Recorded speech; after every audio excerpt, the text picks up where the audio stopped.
What's up, everyone, and welcome to RTV Almost Daily. I'm your host, Andre. Adrian is the guy with the trash beard. Let's get right into the news. The USA had the stern task of taking on the hosts France in the Women's World Cup. Two of the favorites, really, meeting in the quarterfinals. And hey, editor Adrian, maybe use the correct graphics today. That guy's gonna get fired, man. The Americans have a really good habit of scoring early in their matches, and they were happy to oblige once again. A free kick just outside of the 18 at too difficult of an angle to strike from, right?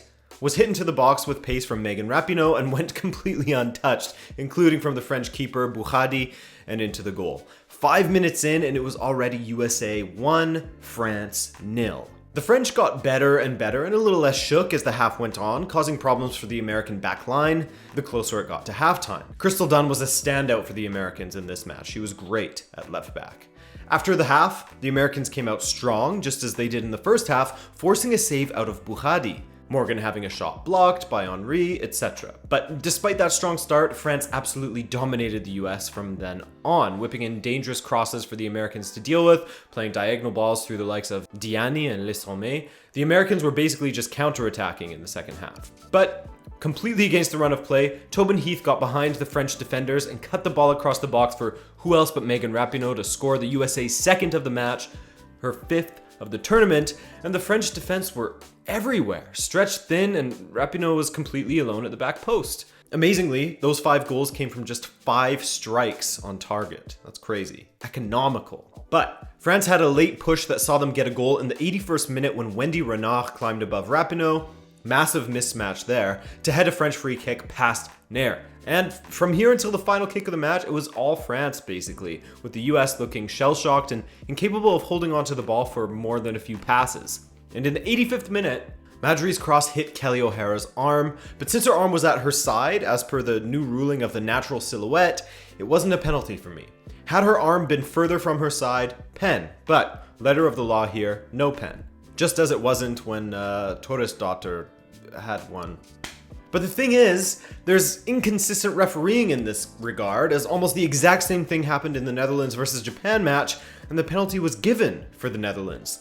There's been other examples from this tournament that I can't think of in this moment, but the point being, this is what makes things so annoying as a fan, especially if you're a French fan in this context. Sometimes it's a pen, sometimes it's not.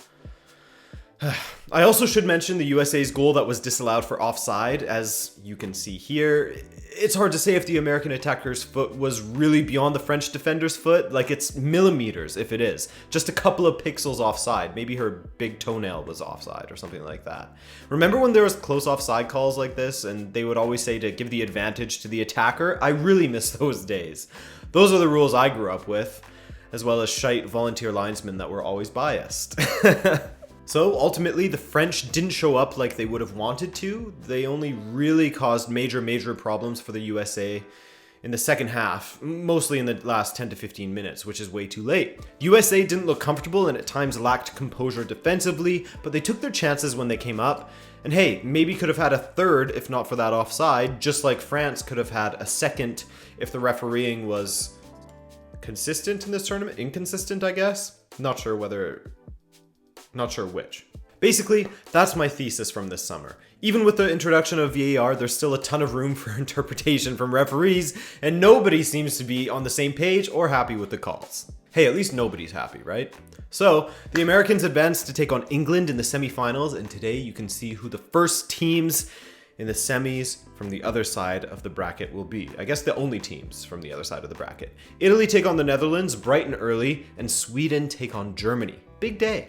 The seemingly perpetually misfiring and underperforming Argentina had a tough task on their hands to be able to break down the stubborn Venezuelans that have caused problems for Brazil and Peru alike prior to the quarterfinals. But Messi and the boys dominated the early action in the Americana, and the pressure on Venezuela's backline supplied plenty of opportunities, one which Lautaro Martinez took in the 9th minute when his backheeled flick from a driven Aguero strike made it past Fariñez. That was Lautaro's second of the tournament. Argentina's hot start really cooled off after the first 10 to 15 minutes though, with Venezuela finding their way through the, let's be honest, pretty poor Argentina back line. I mean, when Juan Foyth is one of your starting center backs, a guy who is like the 4th choice center back at Tottenham, it's not exactly the most inspiring of defenders for a team like Argentina. In the second half, Venezuela dictated much more of the play, but they just couldn't get through Argentina's defense, which I think is more of a condemnation of the Venezuelan attackers than anything else. But I mean, credit where credit's due, and in the 74th minute, Sergio Aguero fired an innocuous strike towards the typically solid Fariñez, but he failed to collect it, and Lo Celso was there to clean up the trash. Heartbreaking for Venezuela because they were bossing the match at this point, and you felt as if an equalizer was in reach, but couldn't take their opportunities.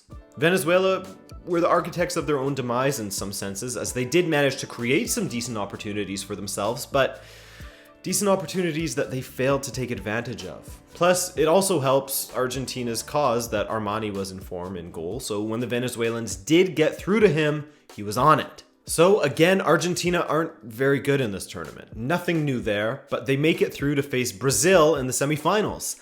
That's tasty. What about a roots of the rivalry on Brazil versus Argentina? I'll look into that and see if it's doable somehow. We'll see.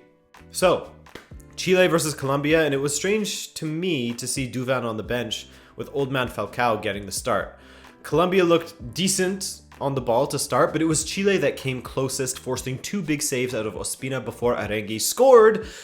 But about 12 lifetimes later, VAR came to the decision, the right decision might I add, that both of Chile's attackers had a foot offside, which you can clearly see here. Good call, but my God, was it ever agonizing having to wait that long. After that, the pace of the game slowed down from its fast and frantic start to a little less fast, but still a little bit frantic. My favorite part was seeing Yeremina and Alexis Sanchez arguing. The second half was boring as f***. Sorry for cursing, but it was, until Vidal scored in the 70th minute. The second goal Chile scored, it wasn't anything incredible, but a well-taken strike from Vidal, but it was called back for handball later on. Pretty clear handball by Meripan to control the ball. Good call, because remember the new rules. A handball of any kind by an attacker, no matter what, in the build-up to a goal will be called for handball. No goal, still 0-0. Adrian sad because he wants this game to not go to penalties. Second half was extremely forgettable. Thank God there isn't extra time in this tournament because I'm not sure I would have survived. I'm just out here trying to get things done in a timely manner so I can chill just a little bit before going to bed, you know? I want to play a little Rocket League or something to unwind.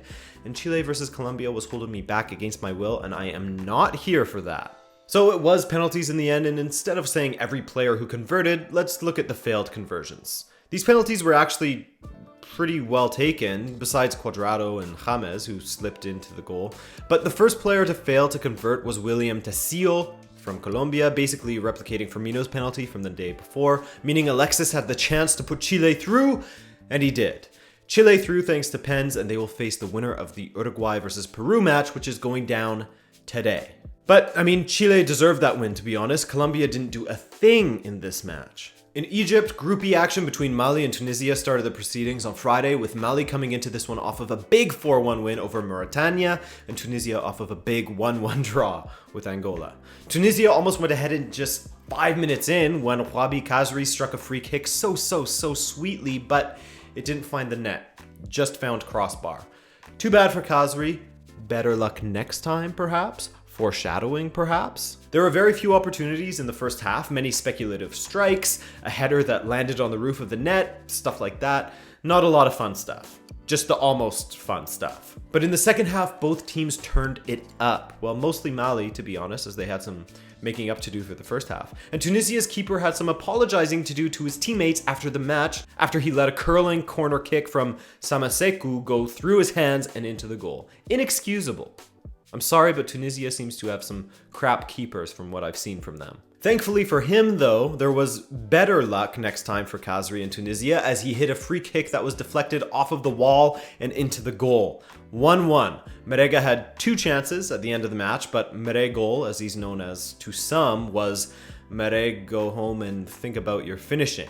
The Ivory Coast were victorious in their first match against South Africa, but perhaps weren't as convincing as they would have hoped to be, and in their second match against Morocco, they looked bad all over the pitch, to be honest with you. I mean, when your best players are undoubtedly your fullbacks in Wanlo Koulibaly and Serge Aurier, that ain't good, bro. As per usual, Nordin Amrabat was extremely good for Morocco down the left, but also a big shout out to Romain Saiss of Wolves playing as a center back alongside Mehdi Benatia. In fact, Saiss had to clear a header off of the line after about 30 seconds, so there was no easing into this match for him. Morocco scored the winner in the 23rd minute when Amrabat skinned a couple of defenders. He skinned them alive and slid the ball through to El Nesri, who could have scored moments before, but he actually scored this time. The first half of this one was pretty great, actually. Both keepers were made to work. In the 92nd minute, Mazraoui had an opportunity to make it 2-0 with the goal at his mercy, but the dude decided to take part in a crossbar challenge, and he won the crossbar challenge. Doesn't do Morocco any good. Doesn't do them much harm either, though. They win 1-0 and are through to the next round. Maybe.